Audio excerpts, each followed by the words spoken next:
Exercise है 5.2 and we have question number 16। देखो, सबसे पहली चीज आप क्या करो बेटा, इन क्वेश्चंस में ये चेक करो आपको क्या क्या गिवन है, राइट। अच्छा, उससे पहले हमें एक एपी बतानी है। अच्छा, एपी कब निकाल सकते हैं? अगर आपके पास ए हो और डी हो। क्यों? क्योंकि आपने सीखा हुआ है इसे किसी भी एपी की पहली टर्म ए होती है, सेकेंड टर्म होती है ए प्लस डी, थर्ड टर्म होती है ए प्लस टू डी। ऐसे कर करके आपने एपी निकालनी सीखी। अब यहां से आपने एक चीज चेक की कि क्या, अगर मेरे पास ए हो और मेरे पास डी हो तो मैं अपनी एपी को बना सकता हूं बहुत आराम से, राइट। अब इसी चीज को बनाने के लिए हमें क्वेश्चन में कंडीशंस गिवन होंगी। जैसे पहली कंडीशन हमें गिवन है कि जो उसकी थर्ड टर्म है वो 16 है। थर्ड टर्म का मतलब ये होता है, ये हमें सबसे पहली चीज दे दी गई सवाल के अंदर। सेकेंड थिंग हमें क्या दी गई कि जो उसकी सेवंथ टर्म है वो 12 ज्यादा है किससे, उसकी फिफ्थ टर्म से। अच्छा, इन टाइप की जो चीजें होती हैं आपको उसमें इज ढूंढना है, इज कहां पर है। जैसे मैंने यहां पे बात की सेवंथ टर्म, तो आपने क्या लिखा, सेवंथ टर्म। इसका मतलब होता है इक्वल टू, जहां पर भी इस दिख रहा है आपको इक्वल टू लगा देना है। ये मतलब सॉल्व करने का तरीका हो गया। कंफ्यूजन होता है तो that's how you can make it easier, right. तो सेवंथ टर्म लिख दिया, इस था इक्वल टू आ गया। 12 ज्यादा है किससे, इसकी फिफ्थ टर्म से। अब 12 ज्यादा का मतलब यही तो होता है 12 ज्यादा है, किसी भी चीज से 12 ज्यादा है किससे, फिफ्थ टर्म से। मतलब जो उसकी सेवंथ टर्म है वो उसकी फिफ्थ टर्म से 12 ज्यादा है। अब यहां से हम चीजों को सॉल्व करेंगे, ए और डी की वैल्यूज को निकालेंगे और हम अपनी एपी ढूंढ लेंगे, राइट। लेट्स स्टार्ट, आ जाओ। चलो, यहां से अगर मैं एक चीज लिखना चाहूं, थर्ड टर्म 16 है, which means A plus two D, यह हमें दे दी। इसको दे दो बेटा आप इक्वेशन नंबर 1।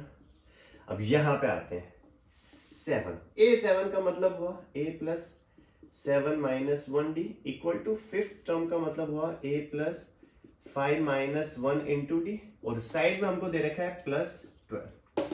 यहां तक आपको चीज समझ में आई कि नहीं आई, राइट। अब आपको इसको सॉल्व कर लेना है, दैट्स इट। तो ए 7 माइनस 1 होता है 6d, ए प्लस 5 माइनस 1 होता है 4d, और यहां पर आ गया 12। नाउ हमें यहां से ए और डी की वैल्यू को निकालना है समहाउ। इसको आप सॉल्व करेंगे, या तो आपको ए मिलेगा फिर डी मिलेगा। नाउ लेट्स फाइंड आउट हमें क्या मिलने वाला है। चलो, ये जो दोनों चीजें थी इसको उठाकर आप उधर भेज दो। तो ध्यान से देखेंगे क्या कंडीशन आई। ए प्लस 6d पहले से था, उधर जाके ये हो गया माइनस का, और 4d भी जाके हो गया किसका, माइनस का। साइड में क्या चल रहा है, 12। अब जैसे आपने देखा माइनस का ए प्लस का ए दोनों कट गए, क्या बचा, 6d minus 4d। 6d minus 4d equal to 12। 6 में से 4 गए तो बचा 2d इक्वल टू 12। तो d की वैल्यू यहां से निकल के आई 6। अब इस d की वैल्यू को आप इक्वेशन नंबर 1 में डाल सकते हैं इजीली, और डालने के बाद क्या सॉल्यूशन आएगा, लेट्स फाइंड आउट। उससे पहले बेटा if you want to note these things you have the time. चलो ना, d की जो वैल्यू है we are just putting in equation number 1। तो a प्लस, अब देखो मैं इस इक्वेशन में डाल रहा हूं d जो हमारा निकला था 2। d कितना था, 2 इक्वल टू 16। तो a प्लस क्या आया था, 12/2 आया था बेटा। क्या आंसर आया था, आई फॉरगॉट। इसका आंसर आया था अपना 6 आया था, सॉरी नोट टू 6 6 6। तो 2 6 12 equal to 16। a equal to आया 16 माइनस का 12। तो a की वैल्यू हमारे पास निकल के आ गई 4। कि सर हमारे पास a है 4, d है हमारे पास 6। क्या मैं AP बना सकता हूं? बिल्कुल बना सकते हैं। फर्स्ट टर्म की बात करते हैं। फर्स्ट टर्म आ गई सर 4। सेकेंड टर्म में a प्लस डी, तो 4 प्लस 6। थर्ड टर्म में क्या करेंगे, 4 plus 2 into 6, 4 plus 3 into 6 dot dot dot. तो अपने पास ये एक तरीके से एपी आ गई। 4 6 टू 12, 12 प्लस 4 16। अब देखो सब में 6 6 गैप चल रहा है। 4 में 6 जोड़े 10, 10 में 6 जोड़े 16, 16 में 6 जोड़े 22। ऐसे करके आप एक एपी बना सकते हो। और यही था हमारा answer of question number 16। Question number 17। 17 मतलब खतरा, पर ऐसा कुछ है क्या सवाल में खतरे जैसा, राइट। Let's find out.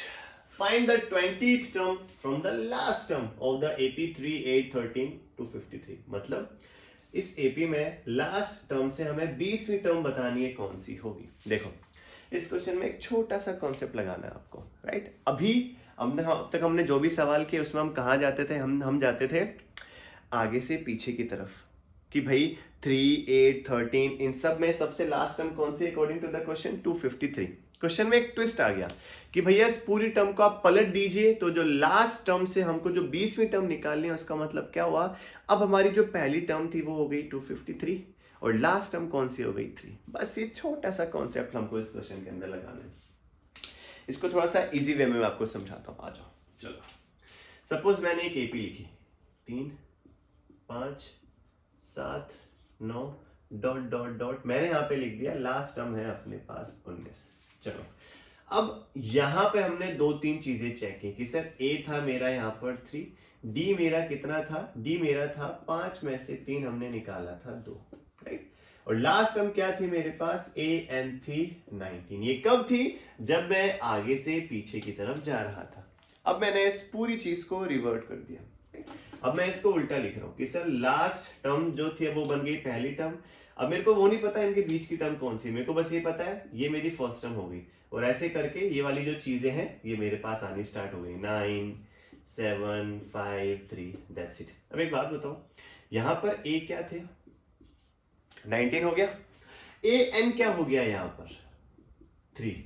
अब डी कैसे निकालते हैं, डी निकालते हैं कि सर अगर यहां पर A2 होता तो A2 में से A1 करके मैं निकालता, राइट। अब एक बात बताएंगे आप, अब मैं यहां पे मेरे को ये 4 चीजें दे दी, क्या मैं यहां से निकाल सकता हूं, ऐसे तो निकालते हैं। डी डी कैसे निकालते हैं, पिछली वाली टर्म में से अगली वाली टर्म को माइनस करके A2 माइनस A1 करके। तो अभी मैं अगर यहाँ पे चेक करूं तो मेरे पास क्या है 7 और उससे आगे वाली टर्म है 9। 7 माइनस 9 करते हैं तो क्या निकल के आता है 2। ऐसे ही मैं आगे जाऊंगा 5 में से 7 घटाऊंगा तो क्या निकल के आया माइनस का 2 और लास्ट में मैंने निकाला 3 माइनस का 5 माइनस का 2। तो आपने इन दोनों में एक चीज कॉमन, एक आपने कॉमन तरीका समझा कि जो यहां पर डी था जब आगे से पीछे जा रहे थे, अगर मैं उसको घुमा दूं, अगर मैं उसका साइन चेंज कर दूं तो वो जो चीज हमने सीखी पीछे से आगे वाली वो हमें नजर आनी स्टार्ट हो जाती है। सेम टू सेम कॉन्सेप्ट हम यहां पर लगाएंगे। बस आपको ये देखना है कि हम जा कहां से कहां रहे थे और क्वेश्चन में कहां से कहां पूछा जा रहा है। चलो अगर ये चीज क्लियर है तो क्वेश्चन आपके लिए बहुत आसान हो चुका है बेटा। आओ चलो करते हैं स्टार्ट।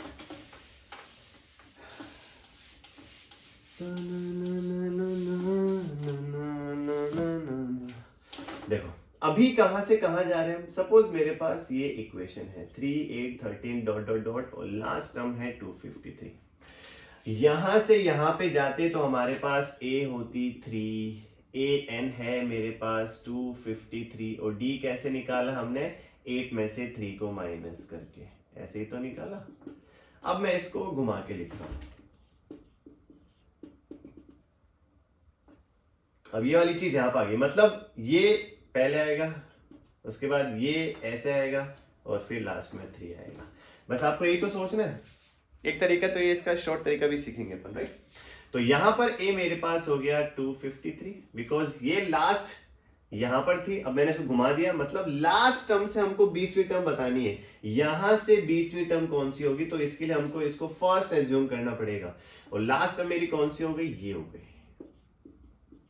अब डी कैसे निकालेंगे, डी आपको मैंने सिखाया पीछे वाली टर्म में से आगे वाली टर्म को माइनस करके सेम टू सेम 8 में से 13 को माइनस करेंगे तो क्या निकल के आया माइनस का 5। ये देखो अगर आप डी को चेंज कर रहे हैं, डी का साइन चेंज कर रहे हैं तो ये क्वेश्चन आपके लिए समझ में आना बहुत आसान हो जाएगा, राइट। देखो ये चीज आने के बाद आप क्या लिखेंगे, ये देखो ये एक सॉल्यूशन नहीं था, ये सिर्फ हमने कॉमन सेंस वाली चीज को यूज करके इसको सॉल्व करना स्टार्ट किया है। अगर ऐसे कभी क्वेश्चन आपके सामने आए जहां पर पीछे से कोई टर्म पूछी जा रही है, एक आपके सामने एपी आ गई और ये फर्स्ट टर्म एज्यूम करके इससे लास्ट टर्म पूछी, लास्ट टर्म से 20वीं टर्म को पूछा जा रहा है, मतलब यहां से 20वीं टर्म, यहां से 20वीं टर्म कौन सी होगी, तो उसके लिए आप सिंपल सा कॉन्सेप्ट क्या लगाएंगे, इसको उल्टा रखेंगे। अब अगर डी यहां पर नॉर्मल 8 माइनस 3 करके 5 था, तो जब ये मेरे पास फर्स्ट टर्म हो जाएगी तो वो माइनस का हो जाएगा।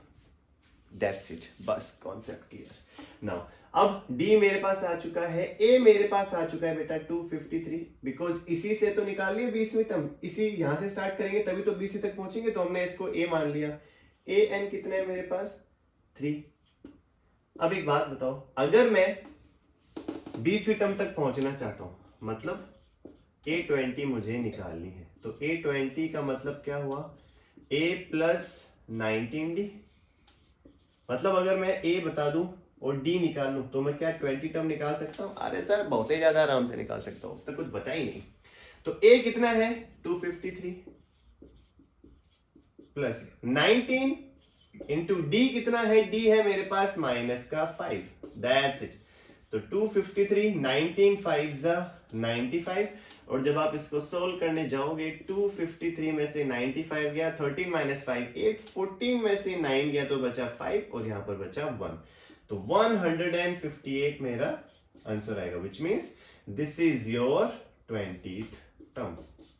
तो ये था हमारा क्वेश्चन नंबर 5.2 का this question, 18th question, and this is the last question I am taking from this exercise because all the important questions I have covered जो आप एग्जाम में देखेंगे, right? all the important questions मैंने ले लिए हैं।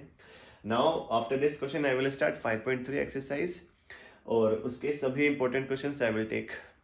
उससे पहले जैसे ये वाला जो क्वेश्चन आपके सामने लिखा हुआ है, इस सवाल में हम करेंगे क्या, सेम आपको दिख रहा होगा, हमको 4th एंड 8th टर्म का सम दे दिया विच इज 24 एंड 6th और 10th टर्म का सम दे दिया 44, और अगर ये दो चीजें हमारे पास हैं तो हमको बताना है उस एपी की पहली 3 टर्म्स कौन सी होंगी। अब एक बात बताओ, जब इन दो चीजों को मैं सोल्व करूंगा तो हमारे पास दो इक्वेशंस आएंगी, राइट?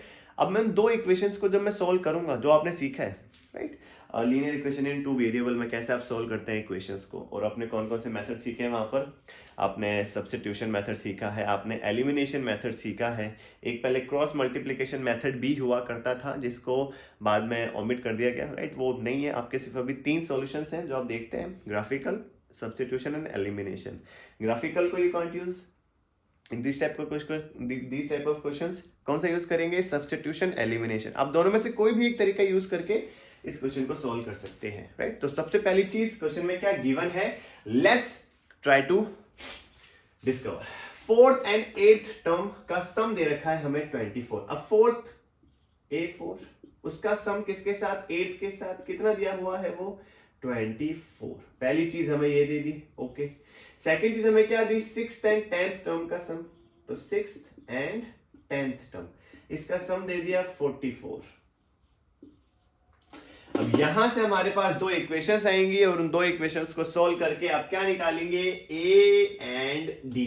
और अगर A और D आ गया तो पहली 3 टर्म कैसे निकाल सकते हैं कि सर A प्लस D और A प्लस 2D करके, राइट? तो ये था क्वेश्चन का मूलभूत ढांचा जो आपको समझ में आया। वापस इसको सॉल्व करेंगे। डर लग रहा है? नहीं लगना चाहिए। आई से डर जाएंगे तो कहीं से काम चलेगा? बिल्कुल नहीं चलेगा, बिल्कुल भी नहीं डरना है। आओ सीखते बेटा, चलो इसको सॉल्व करने जा रहा हूं मैं। नाउ जब मैं इसका सॉल्यूशन लिखूंगा तो A4 का मतलब क्या हुआ, A plus 3D plus A8 का मतलब क्या हुआ, A प्लस 7D, और ये किसके बराबर है 24 के। चलो A प्लस A मिलके हमको देगा 2A, 7 और 3 मिलके देंगे 10D बराबर 24। अब देखो आप चाहे तो इस इक्वेशन को सीधा ऐसा का ऐसा भी छोड़ सकते हैं, और अगर आप यहाँ पे कुछ कॉमन निकालना चाहें, जैसे आप देख रहे हैं कि सर इसमें और इसमें 2 कॉमन आ रहा है, 2 I can take it out, तो 2 को कॉमन लेके भी कर सकते हैं। और अगर कॉमन कुछ नहीं लेना, आपको सीधा रखना है, सीधा भी कर सकते हैं, राइट? दोनों तरफ से हमारा सोल्यूशन निकल के आएगा। कैसे कि देखो, अगर आप सीधा रखना चाहेंगे तो सीधा रख दो, और जो कॉमन लेके करना चाहते हैं उनके लिए मैं बताऊंगा। कॉमन दोनों में क्या आ रहा है, 2 आ रहा है। देखो इसको मैं क्या लिख सकता हूं, 2 इंटू A। 10 को मैं क्या लिख सकता हूं, 2 इंटू 5D इक्वल टू में चल रहा है 24 सॉरी। अब दोनों में 2 कॉमन था तो 2 मैंने ले लिया कॉमन, बाहर अंदर क्या बचा, A प्लस 5D, सामने चल रहा है 24, तो A प्लस 5D की वैल्यू 2 मल्टीप्लाई में था, नीचे आ गया, तो A प्लस 5D हमारे पास कितना निकल के आया, 12। तो ये आई आपकी पहली इक्वेशन जब हमने इस चीज को सॉल्व किया। अब इसको सॉल्व करके क्या निकलेगा, लेट्स ट्राई टू डिस्कवर। तो उससे पहले आप ये पूरी चीज उतारना चाहें तो जल्दी से इसको नोट डाउन करेंगे ना।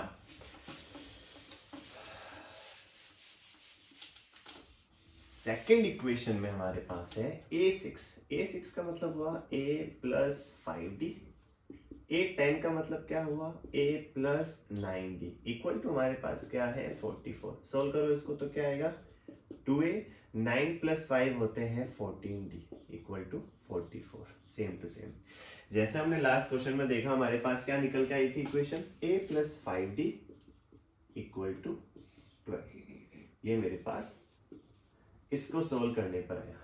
अब मैं इसको सोल्व करूंगा, same as you can see दोनों में 2 कॉमन है, तो 2 कॉमन है तो 2 मैंने बाहर ले लिया, अंदर क्या बचा, a plus 7d equal to 44।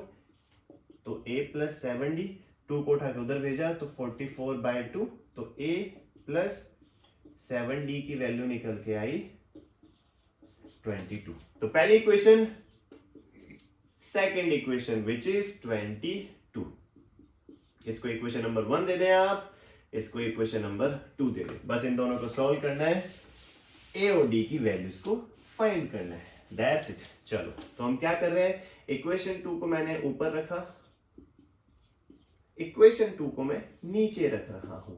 और ये कौन सा मेथड यूज कर रहा हूं मैं, जल्दी से बता देंगे आप, ये कौन सा मेथड यूज कर रहे हैं, ये हम यूज कर रहे हैं बेटा एलिमिनेशन मेथड, एलिमिनेट कर रहे हैं। ठीक है, अब देखो प्लस का साइन होता है तो माइनस माइनस माइनस, क्या किया, दोनों को मैंने सब्ट्रैक्ट किया इक्वेशंस को, तो ये दोनों कैंसिल, 7 माइनस 5 हमको देगा 2d इक्वल टू 22 में से 12 गए तो बचा प्लस का 10, तो d मेरे पास निकल के आया 5। अभी जो d की वैल्यू है आप किसी भी इक्वेशन में डाल के a निकाल सकते हैं। अब मैंने क्या किया, d बराबर 5 इस इक्वेशन में डाला तो क्या निकला, देखो a प्लस 5 इंटू में इस इक्वेशन में डाल रहा हूं 5 बराबर 12, तो a प्लस 5 और 5 होते हैं 10, नहीं बेटा वो तो प्लस में होते हैं, तो a बराबर कितना निकल के आया, 12 में से 25 को हमने माइनस किया तो अपने पास निकल के आया माइनस का 13। राइट, अब a आ चुका है, d आ चुका है, क्या मैं ये 3 चीज निकाल सकता हूं, बहुत ही ज्यादा आराम से निकाल सकते हैं सर, तो कुछ बचा ही नहीं। तो a है माइनस का 13, d है मेरे पास 5। चलो यहां पे रखते हैं चीजों को और इसको सॉल्व करते हैं, लेट्स चेक क्या सॉल्यूशन आएगा इसका। चलो फर्स्ट टर्म a है तो वो आ गई माइनस का 13, a प्लस d तो माइनस का 13 प्लस का 5, फिर 2d माइनस का 13 प्लस 2 इंटू 5, इसको सॉल्व किया तो माइनस का 13, माइनस 13 प्लस 5 होते हैं माइनस का 8, माइनस का 13 प्लस का 10, जब इसको सॉल्व करेंगे आप आएगा माइनस का 3। ये लो वो 3 टर्म्स हमारे पास आ चुकी हैं। तो ये था हमारा 18th question of 5.2. Now after this video I will start exercise 5.3.